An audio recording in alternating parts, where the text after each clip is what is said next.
Hello বন্ধুরা, সকাল সকাল চলে এসেছি রবিবাসরীয়র একটা স্পেশাল টিফিন নিয়ে। যেহেতু আজকে সানডে, তাই টিফিনটা একটু স্পেশাল হলে ভালো হয় খেতে।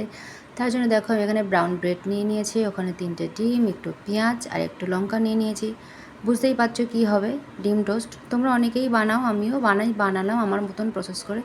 তার জন্য দেখো প্রথমে একটা বাটির মধ্যে ডিমটাকে ভালো করে নিয়ে একটু লবণ দিয়ে নিয়েছি। নেওয়ার পরে ভালোভাবে ডিমটা প্রথমে ফাটিয়ে নিয়েছিলাম বেশি করে, আর তারপরে দিয়ে দিয়েছিলাম পেঁয়াজ কুচিটা আর তারপরে লঙ্কা কুচিটা।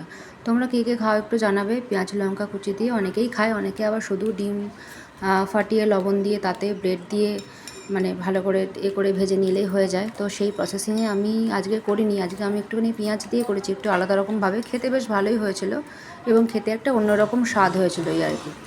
তো দেখো আমার কিন্তু প্রসেসিংটা পুরোপুরিভাবে রেডি হয়ে গেছে, কারণ যতটা করে ভালোভাবে ফাটানো হবে তত সুন্দরভাবে ডিমটাও স্ম্যাশ করে ভাজাটা হয়ে যায় আর কি। সেই জন্যে আমি অনেকক্ষণ ধরে সময় নিয়ে ডিমটাকে ভালো করে পেঁয়াজ দিয়ে মানে ভালোভাবে ফাটিয়ে নিয়েছিলাম। তো এদিকে আমি কড়াইতে দেখো তেল গরম করতে দিয়ে দিয়েছি। তেল গরম করতে দেওয়ার পরে এই দেখো তেল গরম করতে দেওয়ার পরে আমি ফটাফট এবার ভেজে নেবো। ওলট পালট করে ভাজতে আরম্ভ করে দিয়েছি। দেখো আমার ডিমের পোচটা কিন্তু মানে ডিম দিয়ে যেটা পাউরুটি যেটা বলো বা এগ অমলেট যেটাকে বলা যায়, মানে অনেক রকমই নাম হয় আর কি।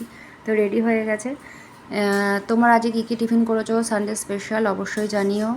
আজকের মতো টাটা, পরে আবার আসছি নতুন কিছু ব্লগ নিয়ে।